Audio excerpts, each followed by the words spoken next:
మేము వాళ్ళ పాలకులం కాదు, ప్రజా సేవకులం అని చెప్పి ఈ రోజు మాట్లాడుతుండు రేవంత్ రెడ్డి. నిన్న మొన్న ఏం మాట్లాడిండు?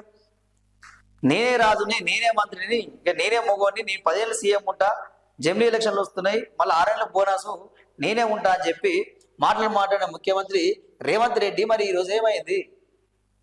లేదు నేను సేవకుని మాత్రమే అని చెప్పి ఈరోజు మళ్ళా మార్చి ప్లేట్ ఫిరాయించాడు. సో ఇక్కడ నుంచి వాస్తవానికి కూడా కాంగ్రెస్ లో అందరి మధ్యలో ఉన్నది, సీనియర్లు అందరి మధ్యలో ఉన్నది. సో ఈయన రేవంత్ రెడ్డి టీడీపీ పార్టీ నుంచి వచ్చి జంప్ అయ్యి సరే ఆయన కాలం కలిసి వచ్చింది, ముఖ్యమంత్రి అయ్యాడు, మంచిదే ఉంది అని చెప్పి అనుకున్న సమయంలో ఆయన మాటలు తీవ్ర కలగాలను రేపినాయి. అదేవిధంగా దీనితో నేను మునుగోడు ఎమ్మెల్యే కోమటిరెడ్డి రాజగోపాల్ రెడ్డి ఖచ్చితంగా ఈ విషయాన్ని మాత్రం నేను ఒప్పుకోను, నేను ఖండిస్తున్నా. అది కాంగ్రెస్ పార్టీ సాంప్రదాయం కాదు, అది రాహుల్ గాంధీని కాంగ్రెస్ పార్టీని అవమానించినట్టే, ఎక్కడ కూడా అలాంటి సంప్రదాయం లేదు, అధిష్టానం నిర్ణయిస్తుంది ముఖ్యమంత్రి ఎవరు అనేది. సో ఇలా ఇట్లా మాట్లాడడం కరెక్ట్ గా అని చెప్పి ఆయన మాట్లాడడం జరిగింది. దాంతో పాటు నాకు మంత్రి పదవి ఇస్తారా, ఇక లేకపోతే ముఖ్యమంత్రి సీట్ లాక్కుంటా, ఇక నేను అడుక్కునే ప్రశ్న లేదు, మీరు మాట ఇచ్చారు, మీ మాట ప్రకారం నిలబెట్టుకో లేకపోతే లేదు రేవంత్ రెడ్డి అని చెప్పి స్పష్టంగా ఆయన చెప్పడం మనం చూస్తూ ఉన్నామండి. ఇక్కడ విషయం ఏంటంటే ఇక అర్థమైపోయింది రేవంత్ రెడ్డికి. సో ఇదేదో దుమారం రేగుతా ఉంది, ఇక నా మీదనే తిరుగుబాటు మొదలై కాంగ్రెస్ లో ఉన్న నా మీద తిరుగుబాటు అయ్యే అవకాశం ఉంటుంది.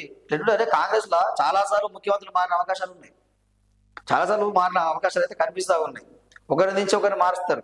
సో ఆయనకు భయం పడుకున్నట్టుంది మళ్ళీ, వాము ఇదేటో పోతా ఉంది, ఎమ్మెల్యేలు మంత్రులు అందరిగా తిరుగుబాటు చేస్తారు, ఎట్లా అవుతుంది, పోయి ఆ రాహుల్ గాంధీ దగ్గర సోనియా గాంధీ దగ్గర కూర్చుంటే ఇక నా పనికి అర్థమవుతుంది, నన్ను సీఎం సీట్ని దిస్తారు, ఇదేటో పోతుందని చెప్పి ఇక మళ్ళీ మేల్కొన్నాడు. ఇక మేల్కొని ప్రజాసేవకులం అని చెప్పి మాట్లాడుతూ ఉన్నాడు, ప్రజాసేవకులు అని చెప్పి మాట్లాడడం చూస్తూ ఉన్నాం.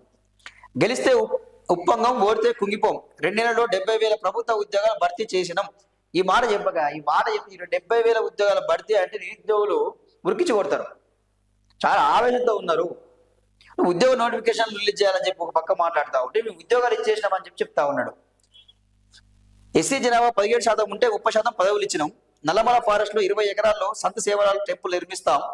వచ్చే ఏడాది అక్కడే జయంతి జరుపుకుందాం. ప్రతి తండాకు BT road, panchayat building, school నిర్మిస్తామని హామీ. సంత సేవలాల్ జయంతి వేడుకలకు